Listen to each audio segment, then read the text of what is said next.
billion to build, and today it's valued at $4.6 billion. That's not a hotel, it's not an office tower, it's one family's house. And here's the part I love. The man who built it was so afraid it was cursed that he refused to move in for almost 2 years. I've toured a lot of obscene real estate in my time, but nothing, and I mean nothing, prepared me for this one. So let me take you inside the most expensive house on the planet. It's called Antilia, and it stands right here on Altamount Road in Mumbai, a street they nicknamed Billionaires Row. From the outside, it looks like a skyscraper because it basically is one. 27 stories, 568 feet tall, and every single floor belongs to one man and his family. That man is Mukesh Ambani, the chairman of Reliance Industries, and for years the richest person in all of Asia. He didn't buy a penthouse, he didn't buy a mansion. He built a private skyscraper, and he named it after a mythical phantom island that sailors once swore they saw out in the Atlantic. Antilia, a place that wasn't supposed to be real.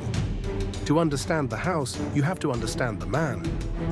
Mukesh Ambani runs Reliance Industries, an empire that started in oil and petrochemicals and now stretches into telecom, retail and green energy. Reliance is the most valuable company in India, and Ambani's personal fortune sits north of $100 billion, making him, year after year, the richest man in Asia and one of the 20 richest people alive. He famously takes no salary. His wealth flows from the dividends on the enormous stake he holds in his own company. So when a man like that decides to build a home, he doesn't think in bedrooms, he thinks in stories. Let me give you the headline numbers before we go in, because they're staggering. It cost close to $2 billion to build, which made it, when it went up, the world's first billion-dollar home. By a 2023 estimate, it's now worth around $4.6 billion. The floor area is over 400,000 square feet, and it sits on a plot of just over 1 acre in the most crowded city in India. They built up because in Mumbai you can't build out. To put $4.6 billion in perspective, that single house is worth more than the entire market value of plenty of companies listed on the stock exchange. It's a corporation you can sleep in. Now here's a detail that tells you everything. Those 27 floors, they're the height of a 60-story building. Ambani wanted ceilings so high, so cathedral-like, that each floor eats up the space of 2 ordinary ones. Nothing in this house is normal-sized, and the whole structure was engineered to survive a magnitude 8 earthquake. So let's climb it, floor by floor. We start at the bottom, in the garage. And the garage isn't a garage, it's 6 floors of cars. Room for 168 vehicles, stacked story on story, with a dedicated service station inside the building so a mechanic never has to leave. Most people park a car. The Ambanis park a collection that would shame a dealership. Keep climbing and you reach the lobby, and this is where the scale really hits you. 9 high-speed elevators serve the tower, and no 2 floors in the entire building are alike. Different marble, different materials, no repetition anywhere by design. The whole interior is built around 2 shapes, the lotus and the sun. You see them everywhere, rendered in crystal, in marble, and in mother of pearl. They flew in the same designers who did the Mandarin Oriental in New York, after Nita Ambani fell in love with the look. Higher up, it stops being a home and starts being a private resort. There's a health floor with a full spa and a gym. There's a swimming pool. And then there's the detail that gets quoted in every article ever written about this place. A snow room. An actual room that produces snowflakes from its walls, so the family can escape the brutal Mumbai heat and feel a little manufactured winter whenever they like, in a city where it never, ever snows. And right beside that winter wonderland, an ice cream parlour so you can stand in your own private snowstorm with a freshly made cone in your hand. I told you nothing here is normal. Then come the entertainment floors.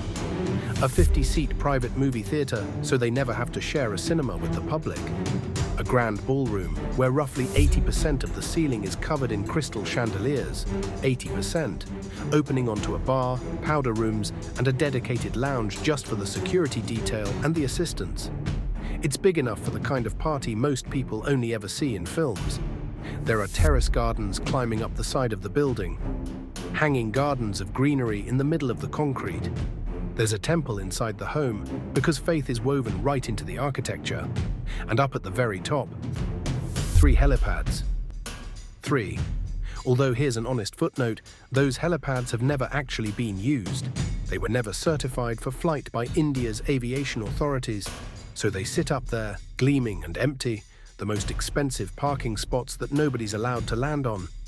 And to keep all of this running, a staff of around 600 people. 600. That's more employees than most small companies.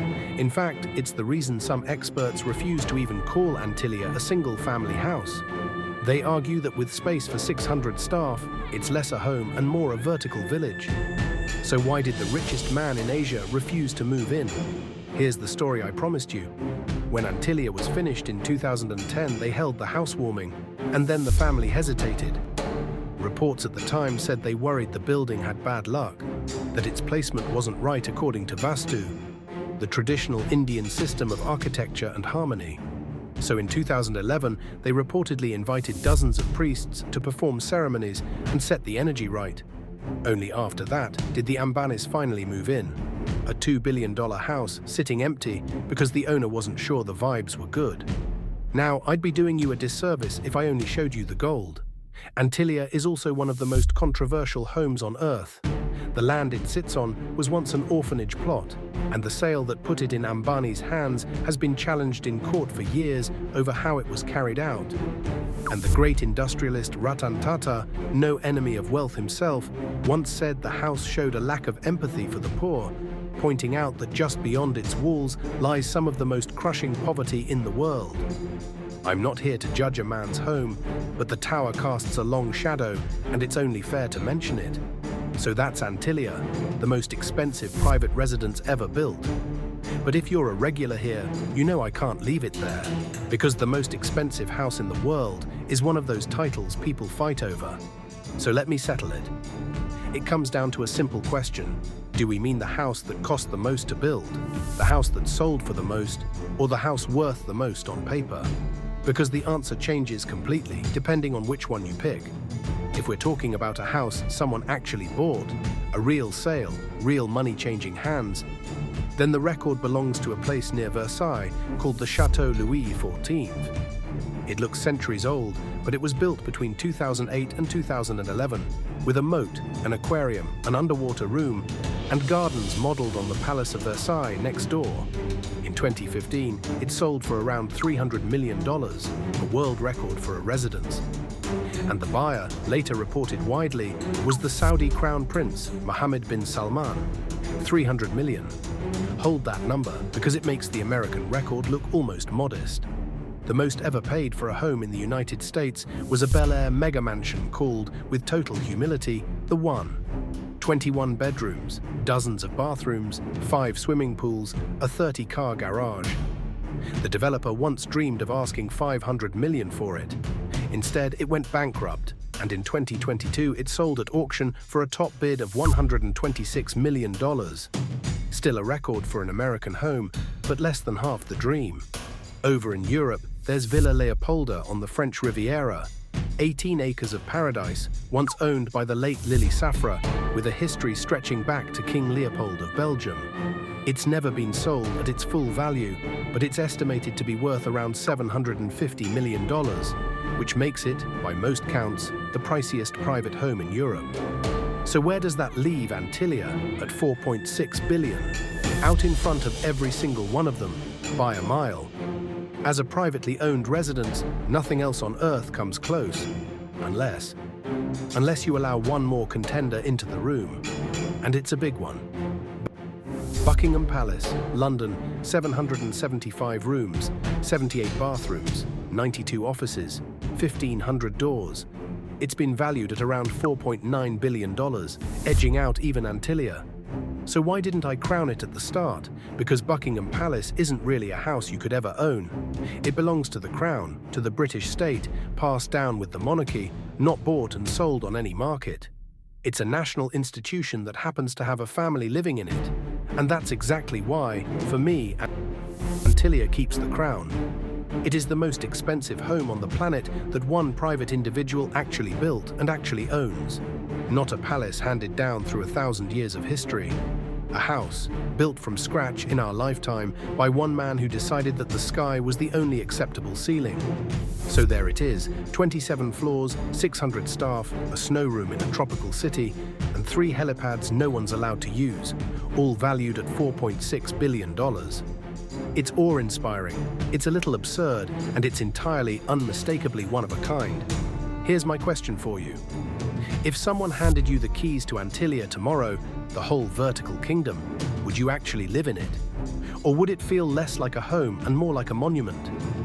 Tell me down in the comments, I genuinely want to know. And if you enjoyed the tour, stick around, because the next place I'm taking you is even harder to believe.